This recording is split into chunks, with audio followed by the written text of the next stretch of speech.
वक्त से लड़के जो अपना नसीब बदल दे, इंसान वही जो अपना तकदीर बदल दे। वक्त से लड़के जो अपना नसीब बदल दे, इंसान वही जो अपना तकदीर बदल दे। कल क्या होगा ये कभी मत सोचो, कल क्या होगा ये कभी मत सोचो, क्योंकि क्या पता कल वक्त खुद अपना तस्वीर बदल दे।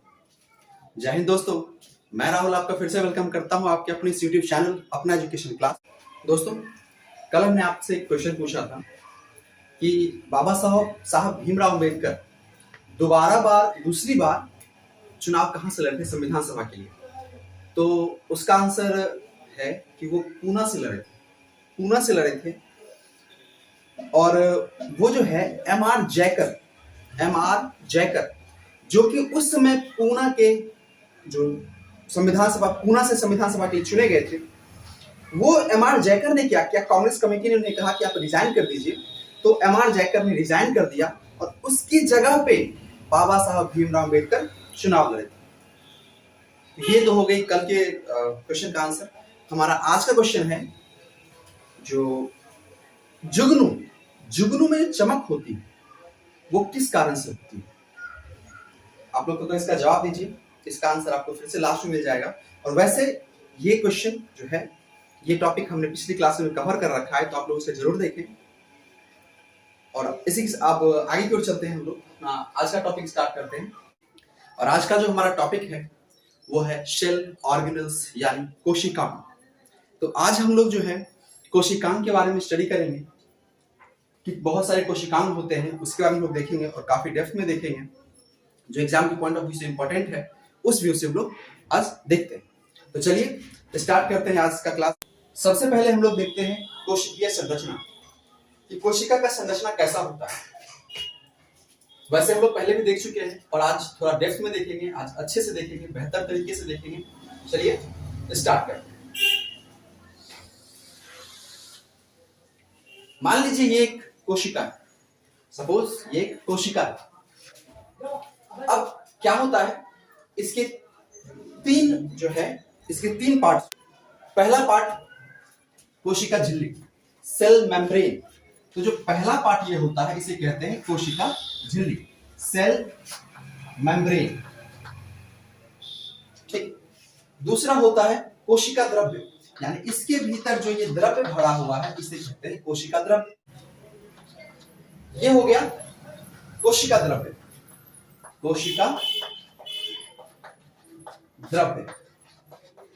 जिसे हम लोग क्या कहते हैं, साइटोप्लाज्म। और तीसरा सबसे इंपॉर्टेंट पार्ट होता है केंद्रक को हम लोग न्यूक्लियस कहते हैं। ठीक है, आप लोग पिछला क्लास में देख भी चुके थे कि न्यूक्लियस को एक कोशिका का मैनेजर कहा जाता है, प्रबंधक कहा जाता है। तो तीसरा पार्ट हो गया अपना न्यूक्लियस। अब जो हम लोग स्टार्ट करेंगे वो हमारा टॉपिक यहीं से स्टार्ट होगा, सेल मेम्ब्रेन से स्टार्ट करेंगे और आगे की ओर चलेंगे। तो पहला पार्ट है हमारा सेल मेम्ब्रेन। देखिए, ये सेल मेम्ब्रेन जो होता है, ये कोशिका झिल्ली जो होती है, ये कोशिका का जीवित पार्ट होती है। ये सेल मेम्ब्रेन जो हमारा होता है, ये कैसा होता है, तो ये जीवित पार्ट होता है, ये सजीव होता है। ध्यान रखिएगा कि कोशिका के अंदर सिर्फ दो ही चीज निर्जीव होती है। पहला, ये जो कोशिका द्रव्य आप देख रहे हैं, ये निर्जीव होता है। दूसरा, इसके अंदर जो रिक्तिकाएं पाई जाती है, जो लोग ने लास्ट क्लास में देखा था और आज भी थोड़ा सा देखेंगे, वैक्यूल्स इसे कहते थे, वो भी निर्जीव होती है। तो ये दो चीज निर्जीव होती है, एक कोशिका द्रव्य यानी साइटोप्लाज्म और दूसरा रिक्तिका यानी वैक्यूल्स, ये निर्जीव होते हैं। यहाँ पर नोट पॉइंट में मिल भी जाएगा, आगे लिखाया हुआ है कि कोशिका के अंदर दो चीज, कोशिका द्रव्य और रिक्तिका, ये जो होती है ये निर्जीव होती है। अच्छा, तो अब चलते हैं। जैसा कि हमने पहले पिछले क्लास में देखा भी था कि कोशिका झिल्ली जो होती थी ये चयनात्मक यानी सेमी परमेबल हुआ करती थी। सेमी परमेबल का मतलब हमने पिछले क्लासेस में देखा कि सेमी परमेबल का मतलब क्या होता था। सेमी परमेबल का मतलब था कि जो कुछ विशिष्ट चीज को ही अपने से, सपोज कीजिए बाहर में भी लिक्विड भरा हुआ है, ये बाहर में कोई लिक्विड है, कोई द्रव पदार्थ है, कोई तरल है। अब ये कोशिका के अंदर भी कुछ लिक्विड है। तो सेमी परमेबल का मतलब होता है कि सिर्फ कुछ चीज ही अंदर से बाहर आएंगे और कुछ चीज ही बाहर से अंदर की ओर जाएंगे। इसे कहते हैं सेमी परमेबल। कि ये जो होती है दोहरी झिल्ली से घिरी होती है। जैसा कि आपको बता चुके हैं कि ये दोहरी झिल्ली से घिरी होती है, बिल्कुल ऐसा कुछ इसका स्ट्रक्चर हुआ करता था, दोहरी झिल्ली से घिरा हुआ था। और ये सिर्फ और सिर्फ यूकैरियोटिक में दोहरी झिल्ली होती थी, प्रोकैरियोटिक में कोई दोहरी झिल्ली नहीं होती थी। अगला हमारा है कि ये जो सेल मेम्ब्रेन है, ये जो कोशिका झिल्ली है, ये दो चीज से मिलकर बनी होती है, प्रोटीन और लिपिड की बनी होती है। इसमें प्रोटीन का एक लेयर होता है और लिपिड का दो लेयर होता है। अच्छा, ये मॉडल जो है 1972 में दो वैज्ञानिक थे, सिंगर और निकोलसन। इन दोनों ने इस मॉडल का खोजा था। सिंगर और निकोलसन ने यह बताया 1972 में कि ये जो कोशिका झिल्ली होती है, ये दो चीज की बनी होती है, प्रोटीन और लिपिड। इसमें प्रोटीन की एक लेयर होता है और लिपिड के दो लेयर होते हैं। और ये लिपिड के दो लेयर के बीच एक लेयर जो होता है, एक परत जो होता है, ये प्रोटीन का होता है। अच्छा, इससे पहले जो अवधारणा था, इससे पहले जो लोगों की मान्यता थी, जस्ट इसके उल्टा, क्या कि दो लेयर प्रोटीन का होता है, एक लेयर लिपिड का होता है। लेकिन जैसे सिंगर और निकोलसन ने इसका मॉडल दिया, तब से क्लियर हो गया कि हाँ, इसके एक लेयर प्रोटीन का होता है और दो लेयर लिपिड का होता है। अच्छा, और एक चीज और आप जानते हैं, सीलिया और फ्लैजिला, बार बार आप सुन रहे होंगे सीलिया और फ्लैजिला। ये जो कोशिका झिल्ली होती है, वो सीलिया और फ्लैजिला के भी निर्माण में मदद करती है। थोड़ा सा देख लेते हैं सीलिया फ्लैजिला होता है। कुछ जीव जो होते हैं, कुछ कोशिकाएं ऐसी होती है जिसपे छोटे छोटे रोम जैसे बाल उगे होते हैं, ऐसे इसे कहते हैं सीलिया, है ना। और फ्लैजिला जो होता है, ये भी होता है, रोम जैसा स्ट्रक्चर होता है, ये भी बाल जैसा स्ट्रक्चर होता है, और ये थोड़ा सा बड़ा होता है, जैसे यूग्लिना में होता है। यूग्लिना में ये जो फ्लैजिला होता है, ये थोड़ा सा बड़ा होता है, जबकि सीलिया जो होते हैं छोटे छोटे होते हैं। अब हमारा ये टॉपिक कंप्लीट, आगे हम लोग चलते हैं। हमारा दूसरा जो टॉपिक है, कोशिका भित्ति। देखिए, कोशिका भित्ति को इंग्लिश में सेल वॉल कहा जाता है। और एक चीज स्पेसिफाई कर लीजिए कि ये कोशिका भित्ति जो होती है, ये सिर्फ और सिर्फ पादप कोशिका में पाई जाती है, जंतु कोशिका में नहीं पाई जाती है। जैसे ये एक कोशिका है, तो कोशिका भित्ति जो होती है, इसके बाहर की ओर होती है। ये जो लेयर होता है, ये कोशिका भित्ति का होता है। और ये कोशिका भित्ति क्या करती है, इस कोशिका को यांत्रिक सहारा प्रदान करती है। ये यांत्रिक सहारा मतलब सपोर्ट देती है ना, ताकि जो झिल्ली है ये सूखे नहीं, है ना, तो इसको यांत्रिक सहारा देती है। अगला हमारा ये पॉइंट है कि जैसे हमने देखा कोशिका झिल्ली, ये अर्धपारगम्य थी, तो ये कोशिका भित्ति कैसी होती है, तो ये कोशिका भित्ति जो है ये पारगम्य होती है। ये कोशिका भित्ति पारगम्य होती है। तो पारगम्य कहने का मतलब है इसके ना ही बाहर को जा सकता है, ना ही इसके बाहर से कुछ अंदर आ सकता है। पारगम्य का मतलब होता है ना ही अंदर का चीज बाहर जाएगा, ना ही बाहर का चीज अंदर आएगा, तो ये पारगम्य होता है। बाहर थोड़ा सा शोरगुल रहता है, तो इन साउंड्स को इग्नोर करें, थोड़ा सा दिक्कत है। चलिए, अब जैसे देखिए, ये सिर्फ और सिर्फ पादप कोशिका में पाई जाती है। सेल वॉल जो होती है सिर्फ और सिर्फ पादप कोशिका में पाई जाती है। अच्छा, एक और इसका स्ट्रक्चर कैसा होता है, जैसे अभी हमने देखा कि कोशिका झिल्ली जो होती है, ये सेल प्रोटीन और लिपिड की बनी होती है। तो कोशिका भित्ति कैसे बनी होती है, कोशिका भित्ति जो है अपनी सेल्यूलोज और पैक्टोज, ये ध्यान रखिएगा, जो कोशिका भित्ति जो होती है सेल्यूलोज और पैक्टोज की बनी होती है। कोशिका भित्ति सेल्यूलोज और पैक्टोज की बनी होती है। और कैसी होती है ये पारगम्य होती है। कोशिका भित्ति पारगम्य का मतलब ये बिल्कुल ना समझे कि सब कुछ बाहर जा सकता है और सब कुछ अंदर आ सकता है, नहीं, कुछ भी ना ही बाहर जाएगा, ना ही बाहर से कुछ भी अंदर आएगा, ये होता है पारगम्य का मतलब। अच्छा, एक और क्वेश्चन कि जीवाणु का कोशिका भित्ति किसका बना होता है, तो जीवाणु जो होती है इसकी कोशिका भित्ति पेप्टिडोगल्केन का बना होता है। जीवाणु का कोशिका भित्ति पेप्टिडोगल्केन का बना होता है। अच्छा, कवक का किसका बना होता है, तो कवक का कोशिका भित्ति काइटिन का बना होता था, जो आपने प्रीवियस क्लास में बताया जा चुका है, आप लोग इसे जरूर देखें।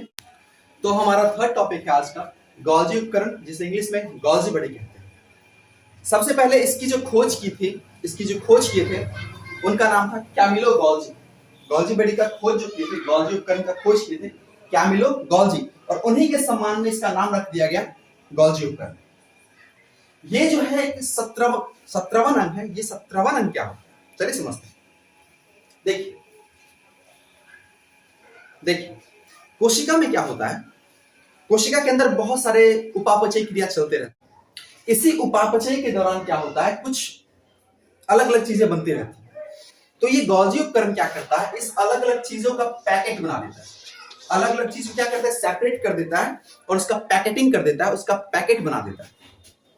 इसी के दौरान ये गॉल्जी बॉडी जो है ये लाइसोसोम और पेरोक्सिसोम का भी निर्माण करता है। तो हमारा जो लाइसोसोम बनता है ये पहले से नहीं होता है, बल्कि ये गॉल्जी उपकरण के द्वारा बनाया गया होता है। जैसे कोई वेस्ट है, कोई भी वेस्ट है ना, कोई वेस्ट निकल रहा है कोशिका से, तो गॉल्जी उपकरण क्या करता है, उसको पकड़ता है, उसका एक पैकेट बना देता है ताकि वो कोशिका को डिस्टर्ब ना कर सके, कोशिका को डिस्ट्रॉय ना कर सके।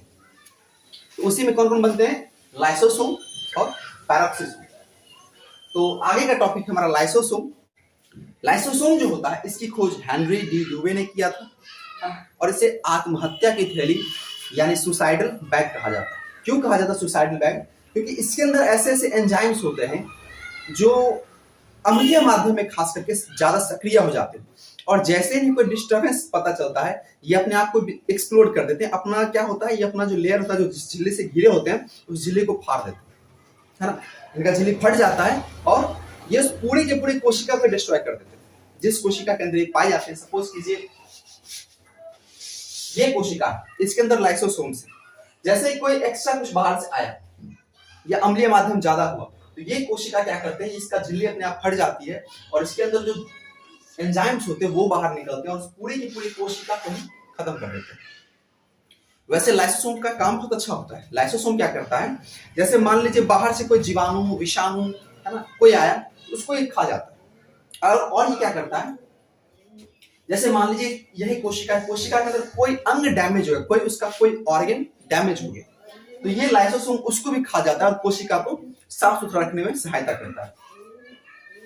और एक चीज याद रखिए, कोशिका द्रव्य और रिक्तिका यानी वैक्यूम, कोशिका के अंदर सिर्फ यही दो निर्जीव होते हैं, बाकी सभी सजीव होते हैं। तो कोशिका द्रव्य और रिक्तिका जो होती है, कोशिका के अंदर निर्जीव पदार्थ होती है, बाकी सभी क्या होते हैं, सजीव पदार्थ होते हैं। और हमारा अगला टॉपिक है रसधानी। इसी को कहते हैं रिक्तिका, इसी को क्या कहते थे, वैक्यूल्स कहते हैं। तो रसधानी भी जो होती है, वैक्यूल्स भी जो होती है, ये किसी आवरण से ढकी होती है ना। इस आवरण को कहते हैं टोनोप्लास्ट। एक आवरण से ढकी होती है, एक झिल्ली से ढकी होती है, इस झिल्ली का नाम है टोनोप्लास्ट। तो रसधानी किस झिल्ली से ढकी रहती है, तो उसे कहते हैं टोनोप्लास्ट। अच्छा, ये आपको पिछले क्लास में बताया गया था कि रसधानी जो मेनली होता है ये पादप कोशिका में पाई जाती है। जंतु कोशिका में बहुत छोटी छोटी होती है या फिर नहीं भी होती है, जबकि पादप कोशिका में बहुत बड़ी बड़ी होती है ना। और ये जो था, जैसे कोई फूड बना है, कोई फूड एक्स्ट्रा फूड है, प्लांट के अंदर यदि कोई एक्स्ट्रा फूड है तो ये इस रिक्तिका में जाके स्टोर हो जाता है और आगे के लिए उसको स्टोर रखा जाता है, ताकि आगे जब यदि किसी कारण से प्रकाश संश्लेषण क्रिया नहीं हो पा रही है तो ये जो पादप होते हैं ये इसी रिक्तिका से अपना भोजन निकाल के अपना भोजन ग्रहण करते हैं। चलिए दोस्तों, हम अपना अगला टॉपिक देखते हैं, अंतःप्रद्रवी जालिका यानी एंडोप्लाज्मिक रेटिकुलम। इसे शॉर्ट फॉर्म में ER कहते हैं। एंडो का E और रेटिकुलम का R, एंडोप्लाज्मिक रेटिकुलम। ये एंडोप्लाज्मिक रेटिकुलम जो है ये भी लाइपोप्रोटीन यानी लिपिड और प्रोटीन का बना होता है। अब और ये जो होता है ये टोटल दो टाइप का होता है। एक होता है चिकनी अंतःप्रद्रवी जालिका, यानी उसे इंग्लिश में कहते हैं स्मूथ, चिकनी यानी स्मूथ एंडोप्लाज्मिक रेटिकुलम, और एक होता है खुरदुरी अंतःप्रद्रवी जालिका यानी रफ एंडोप्लाज्मिक रेटिकुलम। यानी आपने देखा कि अंतःप्रद्रवी जालिका जो थी ये लाइपोप्रोटीन की तो बनी ही थी, पर ये दो प्रकार की होती थी, एक चिकनी अंतःप्रद्रवी जालिका और एक खुरदुरी अंतःप्रद्रवी जालिका, यानी स्मूथ एंडोप्लाज्मिक रेटिकुलम और रफ एंडोप्लाज्मिक रेटिकुलम। अच्छा, ये स्मूथ एंडोप्लाज्मिक रेटिकुलम और रफ एंडोप्लाज्मिक रेटिकुलम ये क्या है? मान लीजिए ये एक अंतःप्रद्रवी जालिका है, तो इस अंतःप्रद्रवी जालिका की कुछ भाग पे कुछ खुरदुरी रचनाएं पाई जाती है ना। तो मान लीजिए ये सब क्या है, खुरदुरी रचना, और एक भाग पे क्या होता है, कुछ भाग पे कोई वो रचना जो खुरदुरी रचना होती है वो नहीं होती। तो जिस ये जो खुरदुरी रचना है, ये जो रचना है, इसे ही कहते हैं हम लोग राइबोसोम। इसे ही हम लोग राइबोसोम। तो ये हमारा राइबोसोम है। और ये जो है जहां पे ये राइबोसोम्स नहीं पाए जा रहे, तो जहां पे राइबोसोम अनअवेलेबल होते हैं, अनुपस्थित होते हैं, उसे कहते हैं चिकनी अंतःप्रद्रवी जालिका, और जहां पे राइबोसोम्स पाए जाते हैं उसे कहते हैं खुरदुरी अंतःप्रद्रवी जालिका। तो ये आपको समझ में आ गई होगी कि खुरदुरी अंतःप्रद्रवी जालिका और चिकनी अंतःप्रद्रवी जालिका क्या था। ये चिकनी अंतःपर्दिवी जालिका जो है ये लिपिड और कोलेस्ट्रॉल का फॉर्मेशन करता है।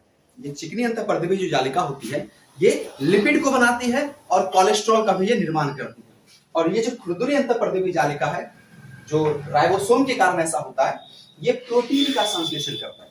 ये प्रोटीन का संश्लेषण करता है। तो आपसे एग्जाम में बहुत बार क्वेश्चन पूछा भी जाता है कि हमारे एक कोशिका के अंदर प्रोटीन फैक्ट्री किसे कहते हैं। तो प्रोटीन फैक्ट्री राइबोसोम को कहा जाता है, ये ध्यान रखिएगा। लिपिड और कोलेस्ट्रॉल का फॉर्मेशन कहां होता है, तो ये लिपिड और कोलेस्ट्रॉल हमारी चिकनी अंतःपर्दिवी जालिका में, यानी जहां पे राइबोसोम्स नहीं पाए जाते वहां पे इसका फॉर्मेशन होता है, और जहां पे राइबोसोम्स पाए जाते हैं वहां पे प्रोटीन का फॉर्मेशन होता है। आगे देखते हैं हम राइबोसोम के बारे में। तो राइबोसोम का खोज किए थे कौन, जीई पैलेट किए थे। जैसा कि आपको याद भी होगा कि राइबोसोम का खोज जीई पैलेट किए थे। और एक शब्द, एक टर्म अक्सर यूज होता है पॉलीराइबोसोम या पॉलीसोम। तो ये पॉलीराइबोसोम और पॉलीसोम क्या है, समझते हैं इसे। जब राइबोसोम बहुत सारे गुच्छे में आते हैं, झुंड में आ जाते हैं, एक साथ एक बार में बहुत सारे राइबोसोम्स आ जाते हैं झुंड में, गुच्छे में, उसे कहते हैं पॉलीराइबोसोम। पॉली मतलब ये होता है जब एक से ज्यादा होता है, तो इसलिए हम लोग पॉली यूज करते हैं, पॉली टर्म। तो पॉलीराइबोसोम का मतलब होता है जब राइबोसोम एक से ज्यादा की संख्या में यानी झुंड में आ जाए, उसे पॉलीराइबोसोम या फिर पॉलीसोम। राइबोसोम जो बनी होती है ये प्रोटीन और आरएनए की बनी होती है। राइबोसोम प्रोटीन और आरएनए की बनी होती है। ये आरएनए क्या है ये हम लोग आगे अगले क्लास में पढ़ेंगे। फिलहाल आप याद रखिएगा। अपना अगला टॉपिक है तारककाय सेंट्रोसोम। ये एक छोटा सा टॉपिक है, इसे बस याद रखिएगा। ये तारककाय जो है सिर्फ और सिर्फ जंतु कोशिका में पाया जाता है। तारककाय सिर्फ और सिर्फ जंतु कोशिका में पाया जाता है, और तारककाय को इंग्लिश में कहते हैं सेंट्रोसोम। तारककाय को इंग्लिश में सेंट्रोसोम कहते हैं। ये सिर्फ और सिर्फ जंतु कोशिका में पाई जाती है, और इसका जो मेन काम होता है तारककाय का, ये कोशिका के विभाजन में बहुत बड़ा योगदान देता है। कोशिका के विभाजन में बहुत ही बड़ा योगदान देता है कौन, तो तारककाय देता है। मान लीजिए ये तारककाय, इसके अंदर क्या होता है, छोटी छोटी कण जैसी रचना, बहुत छोटा छोटा कण होता है, बहुत ही छोटा छोटा कण जैसा रचना होता है, इसे कहते हैं सेंट्रियोल। तो सेंट्रोसोम के अंदर जो छोटी छोटी कण जैसी रश्मियां होती हैं, जिसमें अपना शाइनिंग, जिसके पास अपना कुछ चमक होता है, उसे कहते हैं सेंट्रियोल। तो याद रखिएगा कोशिका के अंदर ये पार्ट में थोड़ा शाइनिंग होता है, थोड़ा चमक होता है, और ये जो होता है मेन रूप से सीलिया और फ्लैजिला के निर्माण में भी मदद करता है। तो आपने देखा कि तारककाय सिर्फ और सिर्फ जंतु कोशिका में, पादप कोशिका में नहीं, जंतु कोशिका में पाया जाएगा। कोशिका विभाजन में सबसे बड़ा योगदान इसी का होता है। केंद्रक का हालांकि सबसे बड़ा होता है, लेकिन ये भी बहुत बड़ा योगदान परफॉर्म करता है, अपना सबसे बड़ा योगदान देता है। और ये इसके अंदर सेंट्रियोल्स होते हैं, और ये सीलिया और फ्लैजिला के निर्माण में बहुत ही ज्यादा मददगार होते हैं। तो आज हम लोग इतना ही देखेंगे। बाकी का टॉपिक जैसे हमारा माइटोकॉन्ड्रिया है, लवक है और केंद्रक, ये तीन टॉपिक, केंद्रक में हम लोग डीएनए और आरएनए पर भी पढ़ेंगे, क्रोमोसोम्स पढ़ लेंगे, ये अगले टॉपिक में, ये कल देखेंगे। तो आज बस इतना ही करने देते हैं। जो हमने आज वीडियो के स्टार्टिंग में क्वेश्चन पूछा था कि जुगनू में चमक किस कारण से होती है, तो इसका आंसर है ल्यूसीफेरेज नामक एक एंजाइम उसमें पाया जाता है।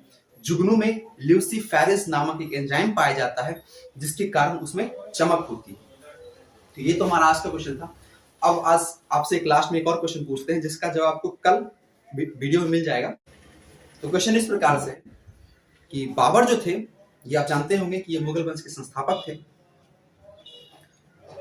इन्होंने लगातार कई युद्ध जीते भी, पर इन्होंने एक युद्ध हारा था। ये बाबर जो थे एक युद्ध हार गए थे, अपने शुरुआत के दिनों में एक युद्ध हारे थे। तो आपको बताना है कि ये किसके खिलाफ युद्ध कर रहे थे जिसमें इनकी हार हो गई। इसका आंसर आपको नेक्स्ट वीडियो में मिल जाएगा। तब तक के लिए धन्यवाद, और अपने इस चैनल को आप लाइक, शेयर और सब्सक्राइब जरूर करें, ताकि हमारा भी मनोबल बढ़ता रहे। तो इसी के साथ आज के लिए बस इतना ही। मिलते हैं लोग अगले क्लास में। तब तक के लिए जय हिंद।